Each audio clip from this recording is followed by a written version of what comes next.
é bom a gente falar um pouquinho, né, sobre a nossa apresentação. Isso é um trabalho que nós fizemos com 4 mãos, tá?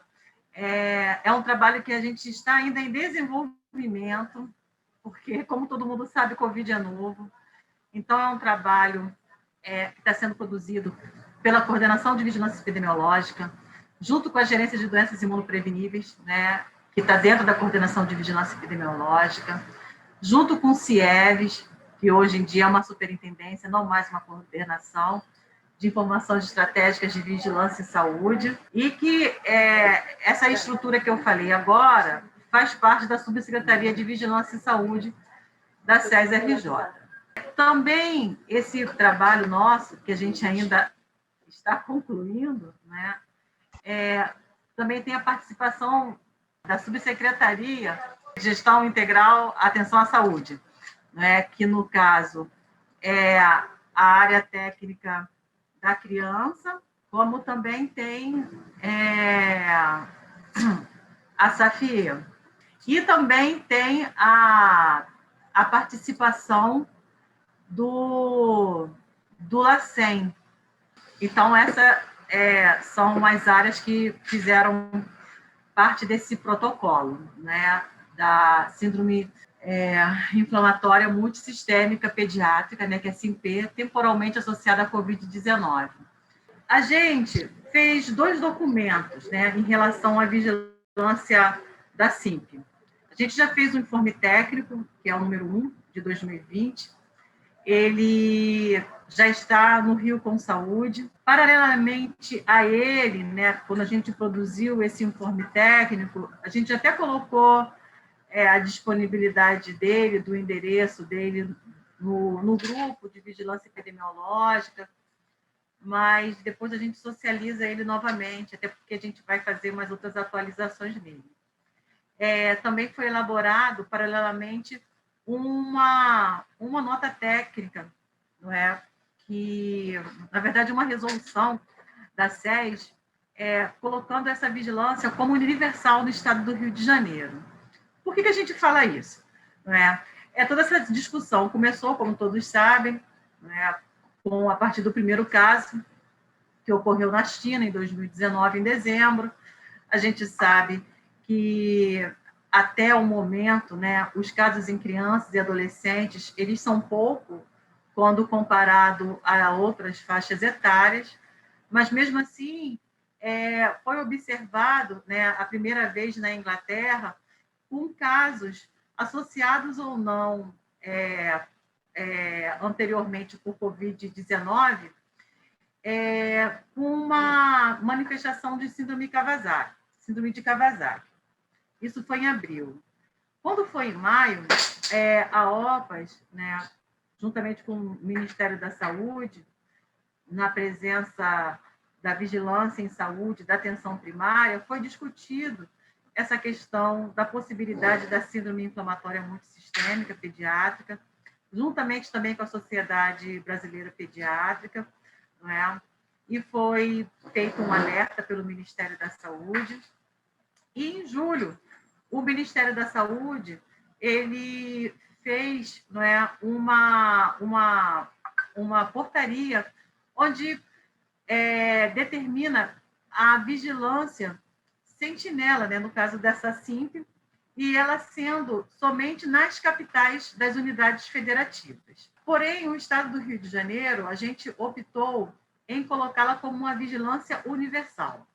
Por isso, dessa resolução que a gente fez e que ela já deve estar próxima para ser disponibilizada através do Diário Oficial. Não é uma atribuição somente do município do Rio de Janeiro em notificar os casos da SINP, mas sim os 92 municípios do estado do Rio de Janeiro, mediante a um caso de criança de 0 até 19 anos de idade, com uma história de ter tido Covid e com uma evolução para um caso grave e que fecha, não é, o critério para caso suspeito da SINP, ele deve ser notificado. E é isso que a gente vai trabalhar agora aqui nesse momento. Então, a gente colocou como 2 objetivos, né, na questão da vigilância, monitorar, né, a tendência dos casos de SIMP por Covid-19 em relação com os casos notificados, não é, pela Covid-19 em crianças e adolescentes no nosso estado, e também da gente caracterizar, não é, esse perfil epidemiológico dos casos de SIMP por Covid-19 no estado também.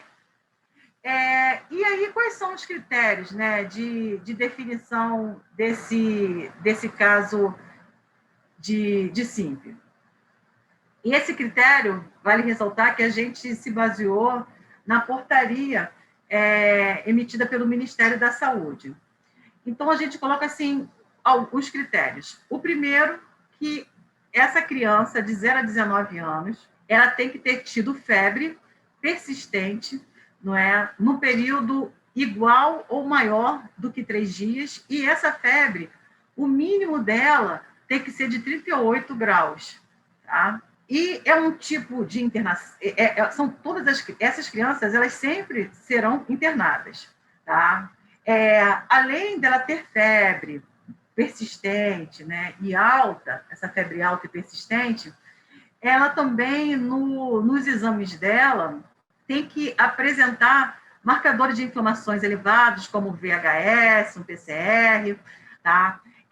O médico que estiver assistindo, ele tem que afastar qualquer tipo de origem infecciosa, inflamatória, bacteriana, né, excluindo sepse bacteriana ou síndrome de choque estafilocócica ou streptocócica. Afastando toda essa questão bacteriana, não é? Ele tem que observar minimamente 2 sinais ou sintomas, que pode ser uma conjuntivite não purulenta, ou erupção cutânea bilateral, ou sinais de inflamação mucocutânea, que seja oral, mão e pé, uma hipotensão arterial ou choque, uma manifestação de disfunção miocárdica, pericardite, valvulite, ou anormalidades coronarianas, problema, né, de coagulopatia e manifestações gastrointestinais agudas, como diarreia, vômito ou dor abdominal.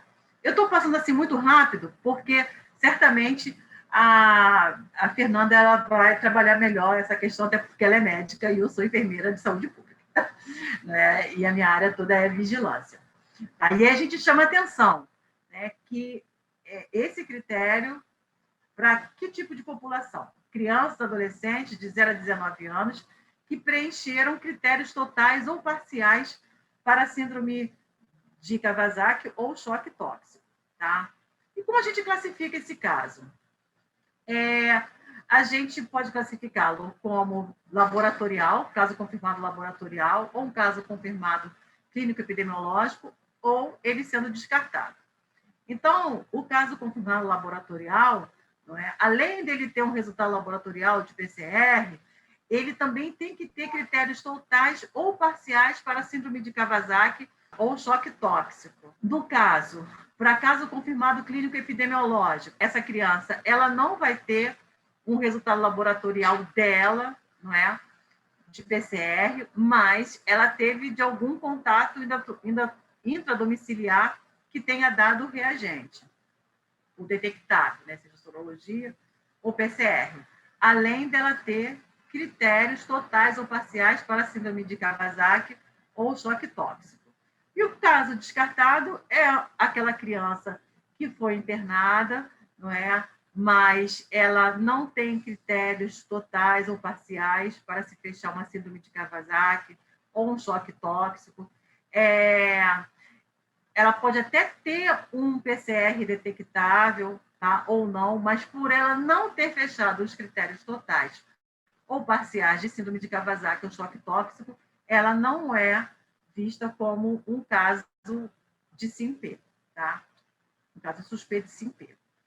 Mediante essa suspeição, né, mediante de você estar frente a esse caso, com uma febre alta acima de 38, persistente há mais de 3 dias, com VHS aumentado, essa criança ela tem conjuntivite, ela tem todos os critérios que fechem uma síndrome de Kawasaki, mas por uma origem viral e não bacteriana, não é? essa criança ela deve ser notificada por qualquer profissional de saúde, tá? Através do formulário do REDCAP, tá? Que aqui está o endereço eletrônico. Essa notificação ela é imediata e ela deve ser realizada em 24 horas. As orientações. Como eu já disse, a SIMP ela está dentro, né, da Vigilância Universal, então todos os municípios, 92 municípios, frente a um caso sugestivo, suspeito de SIMP, ele deve ser notificado através do REDCAP. A gente chama a atenção para aquelas unidades hospitalares que têm a vigilância hospitalar, não é? Que ela possa ter uma ação ativa, né, participativa, junto naquele setor onde foi identificado, seja a emergência pediátrica, seja a enfermaria, seja a UTI, que ela seja uma parceira, não é, para que não só na notificação, mas também na atualização dos dados da evolução dessa criança junto à vigilância epidemiológica municipal, tá? E aqui a gente sempre fala, né, que a notificação ela inclui a realização da busca ativa, isso que eu já disse, também a coleta de exames, investigação clínico-laboratorial, o acompanhamento e encerramento desses casos, né? Ao final do preenchimento da notificação, né, online, sempre é gerado um PDF com esses dados de informação. E o notificante ele tem que imprimir, não é, essa ficha de notificação emitida, que foi preenchida no REDCAP, não é, e ele emite esse arquivo em PDF, para que, quando for levar as amostras ao LACEN, esse impresso do REDCAP também tem que ir junto com as amostras. E isso o nosso colega Jonatas vai explicar melhor para vocês, tá? Mas eu já estou batendo nessa tecla. Na impossibilidade da notificação do formulário online, o que a gente tem que fazer? Eu tenho que notificar de qualquer jeito, né? Porque tem que ser enviada essa amostra ao LACEN. O município ele tem que estar ciente desse caso. Então, a gente orienta as unidades de saúde para que possa imprimir essa ficha, né, do REDCAP, vai fazer uma notificação manual e enviar para a Vigilância Epidemiológica Municipal, e aí o próprio município, quando o sistema estiver bom, não é? Ele vai e notifica, tá? A gente recomenda às unidades de saúde notificante, novamente, de revisar periodicamente os dados importantes da evolução do caso, não é? E sempre passar essas informações à Vigilância Epidemiológica Municipal, porque daqui a pouquinho a Kelly vai mostrar os casos que nós temos, né? Na verdade, são 40 casos confirmados, mas só que com muita dificuldade que se tem essas informações, então a gente conta, não é, muito com a contribuição dos nossos colegas que estão na ponta em repassar toda essa informação desses casos internados de síndrome. Tá? A gente também chama a atenção para aqueles locais que tiveram registro de casos, né, a partir do dia 26 de fevereiro de 2020, quando foi a confirmação do nosso primeiro caso de Covid no Brasil, a gente pede, né, que esses dados, esses registros, eles sejam inseridos dentro do REDCAP retrospectivamente, não há nenhum tipo de problema. E na impossibilidade de notificação pela unidade de saúde no formulário online, tá, aí é aquela questão que eu já tinha comentado anteriormente. Se caso a unidade de saúde ela não consegue digitar online, né, 24 online, porque está tendo algum problema na plataforma, e a gente sabe que sempre tem, não é? É aquela questão da impressão, faz a notificação manuscrito, envia para a Vigilância Epidemiológica Municipal e, no caso, o município ele é responsável. A outra coisa que a gente pede, né, informa para vocês que tanto o CIEVES quanto a coordenação, nós vamos estabelecer um fluxo de comunicação semanal com as vigilâncias epidemiológicas municipais, tá, via correio eletrônico, para a comunicação dos casos, assim como a gente faz semanalmente com o município do Rio de Janeiro, a gente tem essa expectativa, não é? Tem todo esse planejamento disso se estender também aos demais municípios, caso posteriormente também interne. E os novos dados recebidos, né, da unidade de saúde, após revisão periódica dos casos, eles deverão sempre ser encaminhados pela vigilância municipal para a SES, através do nosso e-mail, simpcovid19@saude.rj.gov.br. As vigilâncias, né, municipais, elas deverão acompanhar esses casos junto com as unidades, com essas atualizações que eu estou martelando a todo momento, porque a gente observa a dificuldade que o município do Rio de Janeiro tem tido, a atualização, né, desses casos, para que a gente possa encerrar, não é, no sistema, que a gente também possa consolidar, porque se a gente não tiver uma atualização dessas informações, desses casos, tudo vai inviabilizar todo o nosso planejamento, seja desde encerrar um caso até a elaboração de um boletim epidemiológico, tá? E avisando também, né, que as ICMS, através das vigilâncias epidemiológicas, elas deverão prestar orientação e suporte junto às unidades de saúde notificadora, né, dos seus municípios, quanto aos critérios clínicos e epidemiológicos.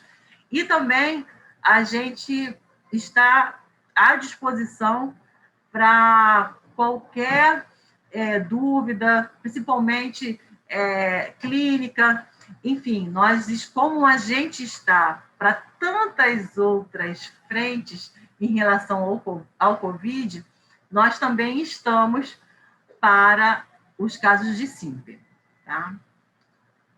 Agora a gente vai passar para o cenário epidemiológico. Como a Gabriele falou, me chamo Kelly e no momento estou aqui apoiando, né, aqui na Secretaria, na Coordenação de Vigilância Epidemiológica. Eu vou falar um pouquinho do cenário epidemiológico da SIMP no Brasil e no estado do Rio de Janeiro. Então, nesse primeiro slide, a gente traz o panorama que está se dando no Brasil, e aí o boletim epidemiológico utilizado, ele é de fevereiro de 2021, semana que vem tem mais recente, e aí a gente pode até encaminhar para vocês também. E aí nós estamos, até 13º dia de fevereiro, 736 casos de SIMP no Brasil. Desses 46 óbitos, 24 estados, né, que têm casos confirmados e 14 com registro de óbito. E aí isso inclui o Rio de Janeiro. A taxa de letalidade, lembrando que a taxa de letalidade foi realizada pelo número que nós temos e até esse momento, né? Possivelmente essa taxa ela vai ter mudança até o término de todo o processo, ou quando a gente estabilizar um pouco mais a situação da pandemia, essa taxa ela pode ficar um pouco mais fidedigna. E o critério laboratorial utilizado, 566 casos, na verdade, tiveram como a finalização o critério laboratorial e 770 foram fechados por clínico epidemiológico. Que aí o que a Gabriele falou quando você tem as características, né, para se pensar na síndrome, mas não tem nenhuma confirmação laboratorial.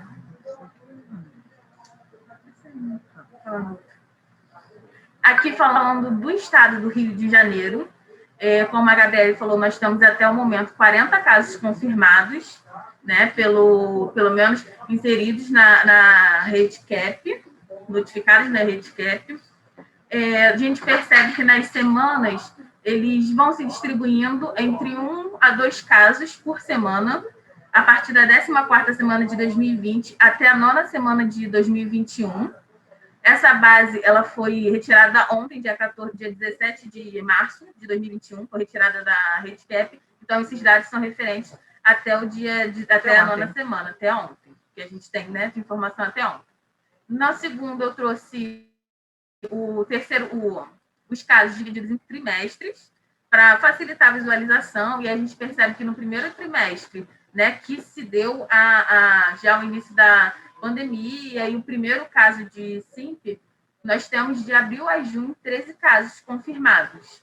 De julho a setembro, 15 casos, outubro a dezembro, 6, janeiro a março, 6. E lembrando que a gente ainda está na metade de março.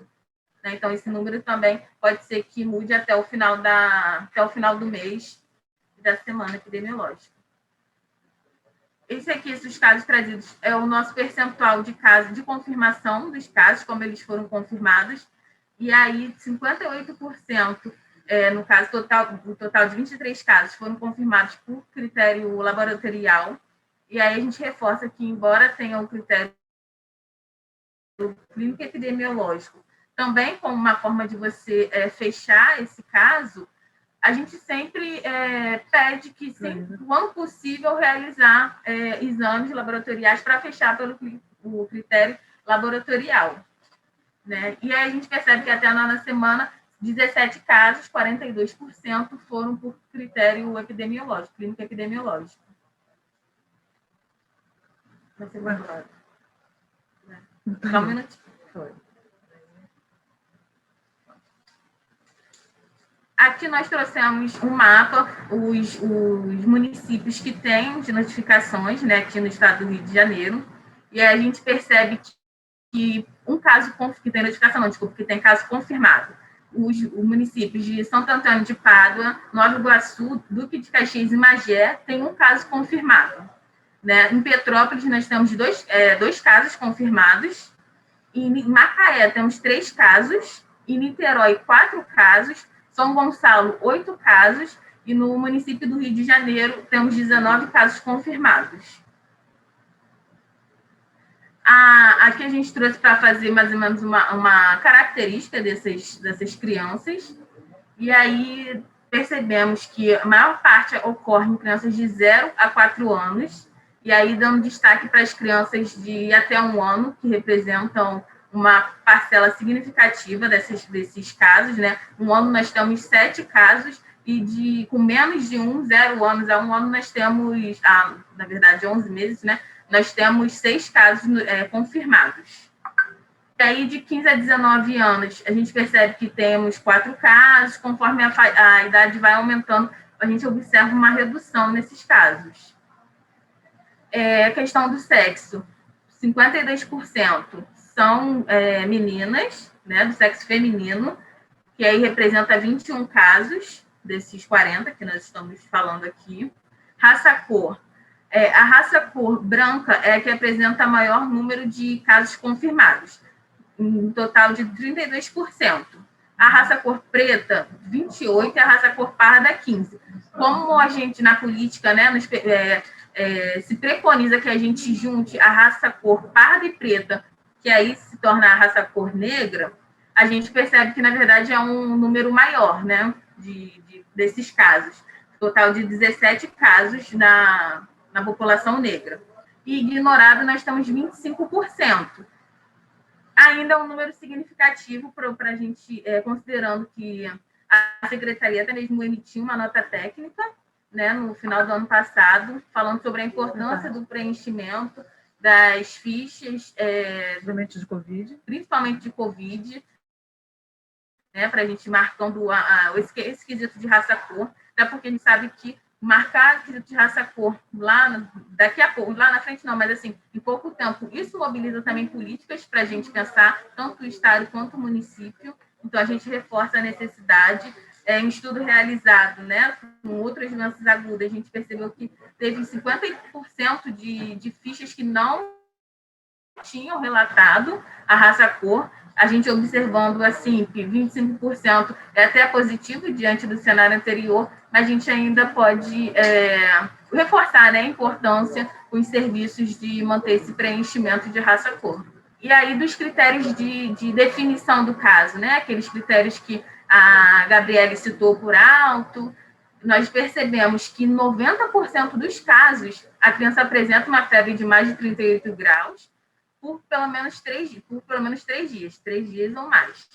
Em 85% dos casos, tem uma história de contato intradomiciliar de Covid, né, com alguém que teve a confirmação de Covid. 80% dos casos afastaram outras hipóteses diagnósticas, né, de outras origens infecciosas e tal. 75% apresentaram manifestações gastrointestinais agudas, e aí diarreia, vômito, dor abdominal. 48% apresentou evidência de coagulopatia, 48% também de marcadores de inflamação elevados, 45% de conjuntivite não purulenta, ou erupção cutânea bilateral, e sinais de inflamação cutânea. Né? 43% também manifestações de disfunção miocárdica, pericardite, valvulite, anomalias coronárias. E 23% uma hipotensão arterial ou choque. Dos sinais e sintomas presentes nesses casos confirmados, nós selecionamos os que mais aparecem nessas crianças confirmadas. E aí, 60% apresentam manchas vermelhas pelo corpo, 48% náuseas e vômitos, 40% dores abdominais, 38% edemas de mãos e pés, taquicardia, diarreia, 35% dispneia, 33% alterações na cor da pele, conjuntivite e saturação em menos de 95% ao ar ambiente, e 25% apresenta irritabilidade. E os demais, que também é importante a gente estar atento, né, que possam surgir quando a gente pegar um caso suspeito, e aí que é importante também nos alertar, né. Das complicações observadas, a gente percebe pelos casos confirmados que 25% apresentou pneumonia, 23% uma hipotensão e necessidade de ventilação invasiva, 18% não teve necessidade de ventilação invasiva, assim como 18% apresentou sepse, 13% edema agudo pulmonar, hipertensão arterial, 10% falência de outros órgãos, 8% evento tromboembólico e insuficiência renal aguda, e 5% apresentou convulsão. Da distribuição de doenças ou condições pré-existentes nos casos confirmados, né, a gente observou que 10% apresentou uma imunossupressão, mais ou menos 5% uma doença reumatológica, uma doença neurológica, doença hematológica, cardiopatia, e 2,5%, mais ou menos, né, apresentou uma síndrome genética ou pneumopatia. Aqui a gente traz, no estado do Rio, desses casos confirmados, quais exames laboratoriais, dos que tiveram confirmação laboratorial, quais exames foram realizados. E aí o RT-PCR, ele em cima, né, aparece os casos ignorados, que aí representa 6%, que aí pode ter sido conclusão ainda do exame, mas que não tem preenchido na notificação. No meio, vem falando dos não detectáveis, RT-PCR, a gente encontra 59%, e lembrando como a síndrome, ela pode vir depois desse contato da criança com Covid, da criança ter Covid, o RT-PCR, levando em consideração que ele é feito de 3 a 5 dias, podendo levar a 7 dias, ele pode ser que realmente dê não detectável, por isso a importância de a gente fazer a sorologia, né? E aí o RT-PCR, a gente percebe que em 34% teve detectável. Na sorologia, a gente já percebe justamente o que eu falei, né, que o detectável está em 52%. Então, mais crianças foram identificadas, até porque de sorologia nós tivemos um número maior, né, de exame realizado. No teste rápido ali aparece 75, mas somente 4 crianças fizeram teste rápido. E aí, desses 4, 3 deram o positivo no teste. Na sorologia já foi um pouco mais, foi em média 24 crianças, e no RT-PCR 32 crianças. E a gente percebe na sorologia que 32 não foi detectável e 16 ignorado, não consta, né? O teste rápido, 75%, que aí são os 3 casos absolutos que deram positivo, e 25% que deu não reagente. E aí, a evolução desses casos, né? A gente percebe que 75% teve alta hospitalar, 7% evoluiu para o óbito e 18% não está informado, ou porque ainda está internado, ou não teve ainda encerramento na ficha. Dos casos que tiveram alta hospitalar, a gente observa que 77% saiu sem sequela. 13% saíram com alguma sequela, alguma outra condição que vai precisar estender esse atendimento. E 10% também consta como não ignorado, que não foi informado na ficha. Meu nome é Jonatas, eu sou diretor técnico aqui da LACEN. Primeiramente, queria agradecer a oportunidade de estar trocando essa experiência com vocês aqui. Então, eu vou falar um pouquinho das orientações do fluxo de coleta, né, e análise das amostras aqui, falando de LACEN, né? A unidade notificadora, né, ela deve realizar a coleta de amostra, né, laboratorial de acordo com a definição do caso, né, tá com os critérios total ou parcial para síndrome de Kawasaki ou choque tóxico, né, acondicionamento de amostra para transporte, o cadastro no GAL e via o laboratório de referência conforme o fluxo local aí. O cadastro no GAL ele deve ser realizado para o agravo Covid-19, tá? Queria que o pessoal prestasse atenção nisso, porque esse material, quando chega aqui no LACEN, ele é todo conferido, né, pelo nosso setor de recebimento de amostra, ficha a ficha, então as informações e o cadastro devem ser realizados de forma correta, a fim de evitar problemas futuros com relação a isso.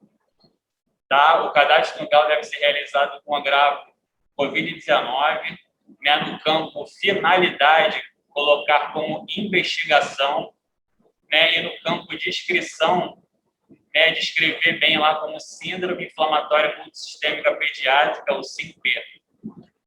Preencher o formulário de notificação, como a Gabriele falou anteriormente, tá? E encaminhar a amostra com a requisição impressa e a guia de encaminhamento aqui para a gente.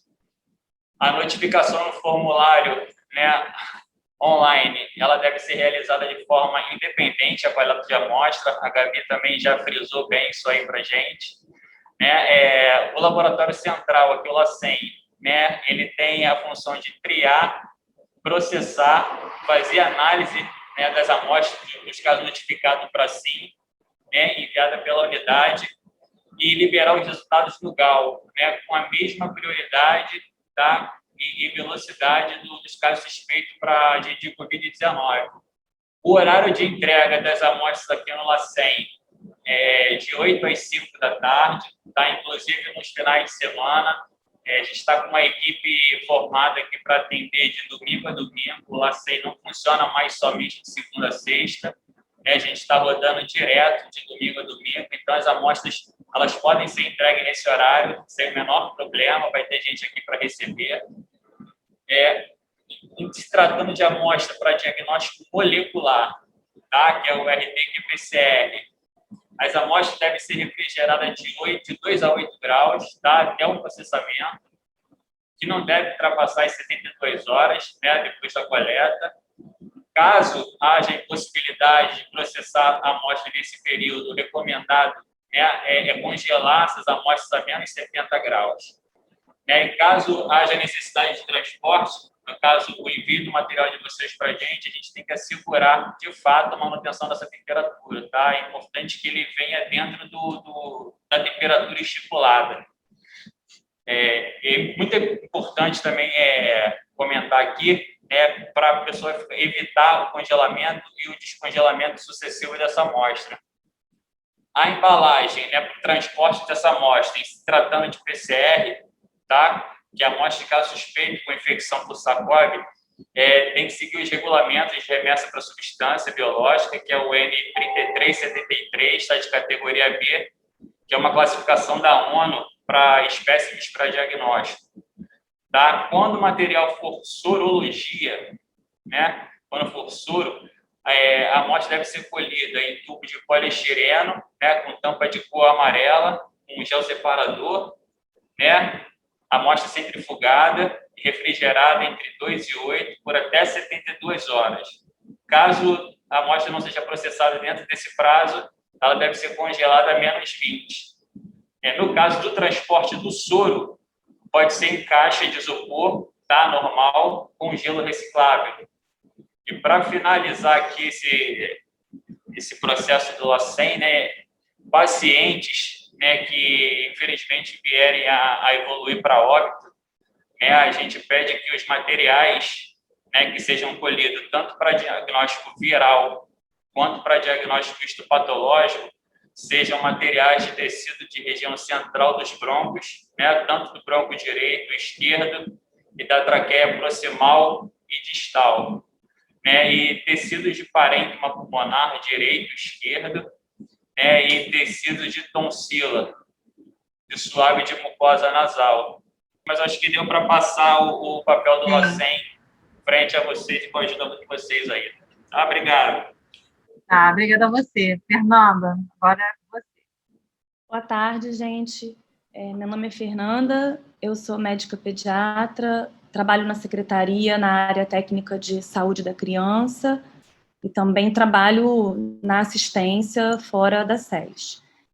Primeiro, queria agradecer e parabenizar a Gabi pela coordenação aí de todo esse processo. A gente sabe como, às vezes, a gente se mete nas nossas caixinhas e como é difícil trabalhar em conjunto, e a Gabi conseguiu juntar várias áreas técnicas aí nessa empreitada para formalizar e encaminhar esse protocolo aos municípios, para a gente seguir junto, como ela mesma falou no início, de um agravo que a gente conhece pouco, né? Se a gente já conhece pouco o COVID, a gente conhece menos ainda a síndrome inflamatória multissistêmica relacionada a ele, até porque é um evento raro. Então, de antemão, já quero dizer que tudo que a gente está falando aqui pode mudar em algum tempo, e parte da nossa responsabilidade assistencial de fazer as notificações também se deve a esse motivo. Pode passar, Gabi. A gente sabe que as abordagens são diferentes, a vigilância tem uma perspectiva e a gente na assistência tem outra, mas é fundamental que a gente trabalhe junto, principalmente diante de um agravo que a gente conhece pouco. Toda vez que a gente notifica, a gente desencadeia um monitoramento, uma investigação e facilita para que seja proposta uma linha de cuidado, uma distribuição de leitos e estruturação de rede. Então, é fundamental que a gente notifique. Mas eu também entendo que, para quem está na ponta, e eu me incluo nisso, esses critérios estanques de caso para notificação dificultam um pouco a nossa vida, né? A notificação já começa, e aí eu botei o quadrinho do Ministério da Saúde. A primeira coisa que ele fala é caso que foi hospitalizado ou óbito com. Ok, né? Em algum momento da vida a gente precisa definir critérios de uma maneira arbitrária até, mas para a gente que está na ponta, isso não nos interessa, né? Na verdade, a gente não quer cuidar do óbito, a gente não quer uma notificação por óbito, e a gente não quer notificar um caso já hospitalizado. E aí é importante a gente entender que a doença tem um espectro, né? Então, a criança que tem febre persistente por mais de 3 dias, ela teve febre 1 dia, ela teve febre 2 dias, e ela pode ter ido buscar o serviço de saúde no 2º dia de febre. E no 2º dia de febre, ela não preenche critério, mas e aí essa sementinha que eu queria que a gente conseguisse plantar. É importante, no cenário atual que a gente vive, que a gente tenha um alto grau de suspeição para a síndrome inflamatória multissistêmica. A gente está vivendo uma pandemia, a gente está vivendo um grau de contágio alto, partindo do pressuposto que todo mundo é contactante, é muito importante que a gente olhe para cada criança chegar no atendimento de emergência, mesmo que ainda não tenha critérios, como se ela pudesse vir a ter. E é por isso que eu falo que a doença tem um espectro, porque ela começa numa fase e ela termina na hospitalização e preenchendo mais critérios, mas que antes disso a gente tem que ter esse olhar atento para não deixar passar um caso que pode ser grave e evoluir a óbito. A gente não tem interesse em notificar como óbito. Lembrando sempre que a gente tem que notificar sempre, mas quero dizer para vocês que é possível um manejo ambulatorial de casos suspeitos de síndrome inflamatória multissistêmica. É importante a gente usar com critério a indicação de transferência para um hospital, de internação hospitalar, a indicação de transferência para a unidade de terapia intensiva. A gente sabe o momento que a gente está vivendo. Todo mundo que trabalha na assistência, quando vive a epidemia de bronquiolite, a gente sabe que tem uma escassez de leitos de terapia intensiva pediátrica. Então, é importante que a gente tenha a noção de que alguns casos são passíveis e possíveis de serem conduzidos ambulatorialmente. Então, precocemente, uma criança com febre, porque se a gente for olhar ali o quadrinho do Ministério, 3 dias de febre, diarreia, elevação de PCR, já preenche critério.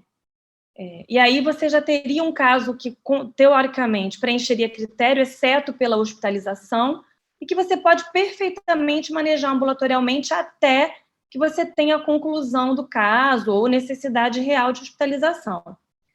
E quando a gente aborda uma criança, e eu acho que isso tem que ficar para a nossa vida, principalmente nesse momento, no atendimento na ponta, a gente tem que ter sempre o equipamento de proteção individual adequado. Até que se prove o contrário, seja quadro respiratório ou qualquer outra coisa, embora a síndrome inflamatória multissistêmica aconteça na maioria dos casos após a infecção aguda pelo COVID, a gente sabe que em alguns casos, a Kelly mostrou ali na estatística, algumas crianças com PCR positivo em vigência da síndrome. Então, alguns casos podem acontecer em vigência de infecção ativa. Então, a gente tem que propor sempre para a equipe assistencial atender todos os casos com EPI adequado. E, como eu falei, a possibilidade de apresentar critério, exceto, é claro, pela hospitalização, desde que você consiga assegurar o acompanhamento ambulatorial. Porque o que a gente precisa acompanhar mais de perto é a possibilidade de agravamento. Então, se você está atendendo uma criança na sua unidade primária, na sua unidade de atenção primária, na sua emergência, se você tem a possibilidade de visita domiciliar para acompanhar de perto, ou de fazer com que a criança retorne no serviço de urgência em 24, 48 horas, se tem como contactar o responsável para monitorar o caso de perto, é possível, sim, que você acompanhe uma criança numa fase inicial ambulatorialmente. Muitas vezes, a dificuldade que a gente encontra na rede é a necessidade de exame laboratorial. A gente sabe que, inclusive na rede privada, alguns exames preconizados desses aqui, a gente não consegue fazer a coleta na emergência. A gente consegue, na melhor das hipóteses, um PCR.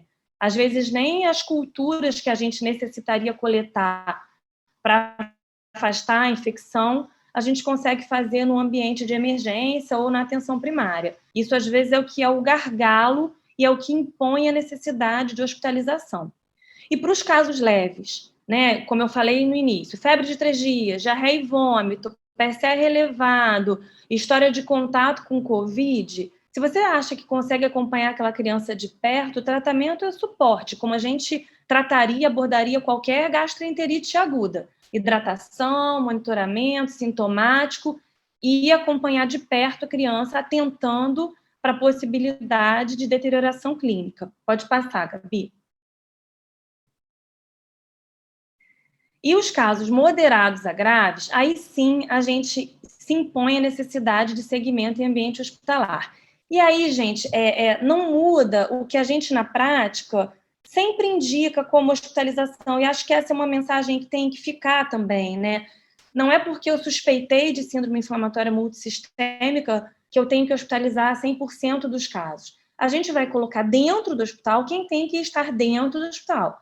Uma criança que está com diarreia e vômito não está conseguindo se alimentar em casa, está desidratada e precisa de hidratação venosa, essa criança ficaria hospitalizada sendo síndrome inflamatória, sendo uma gastroenterite aguda. É importante a gente entender que o critério clínico, o nosso manejo do dia a dia não mudou diante da síndrome. A síndrome trouxe para a gente a perspectiva de um novo diagnóstico e de novas possibilidades de tratamento que eu vou falar mais à frente. Mas a indicação de internar continua sendo a mesma. Não é porque você suspeitou de síndrome inflamatória multissistêmica que você tem que internar. Como eu falei no slide anterior, é possível segmento ambulatorial, desde que você não perca a continuidade da criança, que você tenha a possibilidade de acompanhar de perto. Assim como as indicações de internação em UTI, continuarão sendo as mesmas. Insuficiência respiratória, choque, insuficiência renal, insuficiência cardíaca, necessidade de monitorização. Também não é porque você suspeitou de síndrome inflamatória multissistêmica que você tem obrigatoriamente que colocar a criança dentro de um leito de terapia intensiva. Inclusive, eu espero que isso não aconteça, a gente nem tem leito para tudo isso. As indicações de internação em UTI continuam sendo as mesmas. E aí, mesmo nos casos moderados a graves, o tratamento pode continuar sendo de suporte, e aí eu queria salientar aqui a necessidade, aí sim, de instituir antibiótico terapia empírica. Mesmo falando de síndrome inflamatória multissistêmica, um dos maiores diagnósticos diferenciais que a gente faz é com sepse. Sepse continua sendo a maior causa de internação em leito de UTI pediátrica. A síndrome inflamatória é uma síndrome rara, então, quando a gente admitiu uma criança com febre há mais de 3 dias, com alteração de prova inflamatória em exame laboratorial, sinais de hipotensão no choque, é importante entender que o diagnóstico mais provável é sepse, e que a gente tem que instituir antibiótico terapia empírica, coletar todas as culturas de todos os sítios possíveis, para não adiar o tratamento de uma coisa que é mais frequente do que a síndrome inflamatória. Pode passar, Gabi. E aí, para falar do tratamento, um panorama geral, e aí eu acho que isso serve para a vida e durante um bom tempo, até que a gente tenha uma cobertura vacinal ampla, todas as crianças e adolescentes admitidas devem ser tratadas como suspeitos de Covid. E isso serve para a gente, profissional de saúde, principalmente nas nossas medidas de controle, né, de proteção individual, de separar as crianças suspeitas das confirmadas e das que ainda não coletaram o exame, das que vão coletar. Todo mundo, a princípio, deve ser tratado como suspeito de Covid, mesmo sabendo que a síndrome ocorre geralmente após a infecção aguda, que pode ter sido assintomática.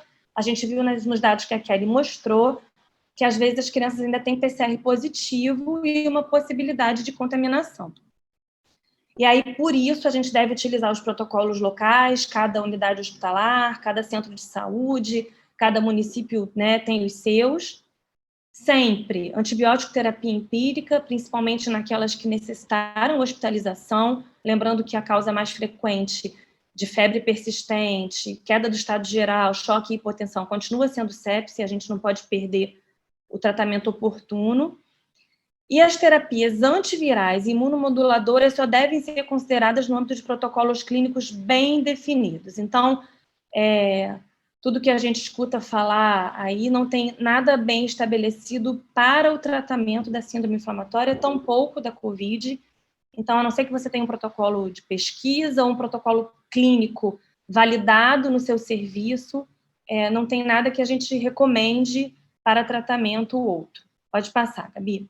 E aí falar especificamente do que a gente, que nos traz muita angústia na assistência, e acho que até a gente no nível central, né? A gente sabe que imunoglobulina é caro, é difícil, e a gente não quer fazer um uso indiscriminado desse imunobiológico, e por isso eu quero tentar deixar para vocês assim, o que a gente considera indicação real e franca de fazer imunoglobulina. Doença de Kawasaki, né, uma doença já conhecida, né, dos pediatras de muito tempo, que já tem comprovação de benefício do tratamento com imunoglobulina. Alguns critérios da doença de Kawasaki, aí eu coloquei aqui o quadrinho para vocês verem, se sobrepõem aos critérios da síndrome inflamatória multissistêmica. Parte do que foi desenhado para a síndrome inflamatória multissistêmica foi uma extrapolação do que a gente fez ao longo da vida, aí, pensando na doença de Kawasaki. A doença de Kawasaki nada mais é do que uma vasculite sistêmica, uma inflamação dos vasos, que a gente nunca soube exatamente qual é a etiologia, pode ser uma etiologia pós-infecciosa, assim como a síndrome inflamatória multissistêmica. E foi por isso que houve essa extrapolação e de fazer um paralelo entre as duas coisas. Quando a gente tiver critério bem estabelecido para a síndrome de Kawasaki, e aí lembrando que a síndrome é muito comum em lactente pequeno, e aí eu vou de novo pegar os dados lá que a Kelly apresentou, que a gente tem muita notificação em criança menor de 1 ano, né? A síndrome tem alguns critérios que se sobrepõem. Quando a gente conseguir fechar critério para a doença de Kawasaki, aí sim não tem dúvida. Aí a gente vai fazer imunoglobulina, que foi o que a gente sempre fez numa vida inteira, que tem benefício comprovado, diminui as sequelas coronárias e cardíacas a longo prazo, e os critérios da síndrome são esses. Para esses casos, a gente vai fazer imunoglobulina nessa dose, em dose única, como a gente sempre prescreveu. Pode passar, Gabi. Outra indicação absoluta e inequívoca é também de uma síndrome que a gente sempre conheceu, que é a síndrome hemofagocítica, extremamente grave, né? As crianças, nesse caso, estariam 100% hospitalizadas, né? Não é à toa que muitos desses critérios são laboratoriais, e aí, para esses casos, também a gente não tem dúvida de que a imunoglobulina deve ser feita e deve ser prescrita, e, de novo, são alguns critérios que podem se sobrepor aos critérios da síndrome inflamatória multissistêmica, e nesses casos a gente não tem dúvida. Tem que fazer imunoglobulina em dose única, em dose alta, para todas as crianças que apresentarem critérios de síndrome hemofagocítica. Pode passar, Gabi. E aí, tirando aqueles 2 casos, né, doença de Kawasaki, síndrome hemofagocítica, que tem critérios bem estabelecidos, que são entidades que a gente conhece há bastante tempo, a gente deve fazer imunoglobulina para os casos suspeitos de síndrome inflamatória, principalmente nos casos graves, aqueles casos que foram para UTI, que tem sinal de disfunção orgânica, de disfunção miocárdica, de choque, de insuficiência renal, de encefalopatia. E aí eu queria lembrar para vocês que não é porque a gente está economizando ou restringindo o uso da imunoglobulina. A imunoglobulina é um imunobiológico, tem seus efeitos colaterais. Eu não sei se vocês já tiveram a oportunidade de prescrever imunoglobulina para criança grande. A dose é por peso. Muitas vezes a gente faz litros de imunoglobulina. Isso impõe uma sobrecarga hídrica. Então, a gente tem que ter, sim, critério para usar a imunoglobulina. A gente consegue manejar muitos casos com corticoterapia. No próximo slide, a gente vai ver o principal objetivo do tratamento da síndrome inflamatória multissistêmica é o controle da inflamação sistêmica. E a gente está muito habituado a usar corticoide para controlar isso. Então, exceto se a criança tiver contraindicação ao uso de corticoide, e aí de cara eu quero lembrar para vocês que, por exemplo, a infecção aguda e ativa pelo coronavírus é uma contraindicação, porque o corticoide tem um efeito imunossupressor, mas exceto se a criança não tiver contraindicação, a gente pode tratar e cuidar e manejar com o corticoide, destinando a imunoglobulina a casos muito específicos, síndrome de Kawasaki, síndrome hemofagocítica e casos graves em CTI com disfunção orgânica. Pode passar, Gabi. O corticoide é uma terapia validada, recomendada e com boa resposta para o tratamento e manejo da síndrome inflamatória multissistêmica. E aí, a gente tem, no nosso protocolo, tem lá as doses e os esquemas de corticoide, e aí eu estou falando de metilprednisolona, ou de prednisolona, ou prednisona, no caso da gente usar a via oral, nas mais diversas doses. Desde aquela dose pequenininha, que a gente usa, às vezes, para tratar asma, 1 miligrama por quilo, que a gente pode usar para manejar o paciente até ambulatorial, até doses de pulsoterapia, se o paciente não tiver contraindicação. É importante deixar esse recado aqui, porque acho que a Márcia, da assistência farmacêutica, ainda vai falar, e é de verdade, a gente sabe a dificuldade que a gente tem na obtenção da imunoglobulina, não é para ninguém ficar desesperado, caso não tenha a possibilidade de usar e de tratar com a imunoglobulina, a gente pode sim fazer uso de metilprednisolona com tranquilidade para controlar a inflamação decorrente da síndrome. Pode passar, Gabi, eu acho que é o último slide. E após o tratamento, assim como para a síndrome de Kawasaki, para a doença de Kawasaki, que é uma doença que a gente já conhece bem há algum tempo, que as crianças podem evoluir com aneurisma de coronária, com insuficiência cardíaca persistente, miocardiopatia, que vai necessitar de segmento ambulatorial, para a síndrome inflamatória multissistêmica também, assim como para sepse grave, qualquer paciente que recebe alta da unidade de terapia intensiva, ainda com alguma disfunção orgânica. Pode ser que o paciente receba alta hospitalar com necessidade de segmento ambulatorial por essas especialidades. E aí você vai devolver o paciente para atenção primária, para que ele seja regulado e inserido numa especialidade para segmento ambulatorial pós-alta. Eu não sei se eu consegui me fazer entender e explicar tudo do jeito que eu gostaria, mas eu estou super à disposição para tirar todas as dúvidas e quero de novo reforçar que a gente está lidando com uma doença que a gente conhece pouco. Se Covid a gente já conhece pouco, síndrome inflamatória multissistêmica a gente conhece menos ainda. Isso faz com que seja mais importante ainda a notificação, as notificações de caso suspeito. A equipe da vigilância é super competente no segmento investigação, monitoramento para o fechamento de caso. Então, a gente que está na ponta, é muito importante notificar, porque isso desencadeia uma rede de investigação que vai fazer com que no futuro a gente entenda melhor com o que a gente está lidando. E isso eu acho que é o mais importante nesse momento, tá?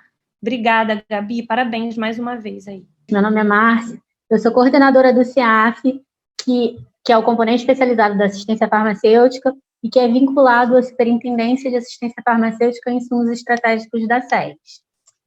Então, com o aparecimento dessa síndrome inflamatória, a partir de agosto de 2020, o Ministério da Saúde, ele, através da publicação da portaria 766, ele autorizou a liberação do medicamento imunoglobulina humana para o tratamento da SIMP, para o CID B34.2. Então, uma observação importante, eu acho, até por conta da síndrome de Kawasaki, que está muito associada à SIMP, mas a síndrome de Kawasaki, ela não é autorizada para a liberação de imunoglobulina. Então, as solicitações de medicamento que, porventura, sejam necessárias de serem encaminhadas via CEAF, tem que ser pelo CID da síndrome multissistêmica. Senão, a gente não consegue liberar o medicamento. Então, como que esse medicamento ele pode ser solicitado? O local centralizado para esse cadastro dessa solicitação é na Rio Farms Praça 11, que é a farmácia de medicamentos especializados do Estado. As orientações para essa solicitação, a gente vai mostrar mais à frente em alguns slides, existe uma documentação a ser enviada, porque, infelizmente, o componente especializado, ele é um componente um pouco burocrático, então ele existe a apresentação de determinadas documentações para se comprovar a necessidade do medicamento e a liberação desse medicamento. E essa solicitação, ela pode ser enviada pelas unidades, né, como na maioria dos casos os pacientes estarão internados, a própria unidade pode entrar em contato com a gente para enviar essa documentação, onde a gente vai fazer uma pré-análise e quando tiver aprovado, a unidade encaminha um portador para poder retirar o medicamento aqui, na Rio Farms Praça 11. Todas as informações, os formulários, tudo que é preciso para fazer essa solicitação estão no site da saúde, que tem o link aí na apresentação. Aqui a gente trouxe para vocês o exemplo, existe um checklist dos documentos que precisam, que ele também pode ser usado como um laudo, caso o prescritor queira marcar os critérios, né, que precisam para poder a gente aprovar essa liberação de medicamento. O LME, que é o documento padrão do componente especializado, qualquer medicamento especializado, ele precisa ser liberado mediante o preenchimento desse documento. E também a autorização de retirada, que está no próximo slide. Pode mudar, Gabi. Que, no caso, como o paciente vai estar incapacitado, ou na maioria das vezes, no caso da SIMP, é um paciente menor, o responsável vai preencher essa autorização de retirada para que o portador da unidade possa coletar esse medicamento aqui e levar para o hospital onde ele vai ser utilizado. Qualquer informação adicional ou qualquer dúvida que as unidades tenham, está disponibilizado na apresentação o e-mail do componente especializado, que a gente pode tirar as dúvidas, e também é para esse e-mail que vocês vão enviar as documentações para pré-análise. E o importante que eu acho frisar é que realmente isso, as solicitações elas não podem vir com o CID da síndrome de Kawasaki. O componente especializado, ele não disponibiliza imunoglobulina para a síndrome de Kawasaki. assim, finalizando, a gente finalizou, né, a nossa apresentação. Eu quero agradecer a todos os colegas presentes. Vocês não sabem, mas a gente está trabalhando nisso desde agosto, mas eu agradeço muito o empenho de todos os colegas.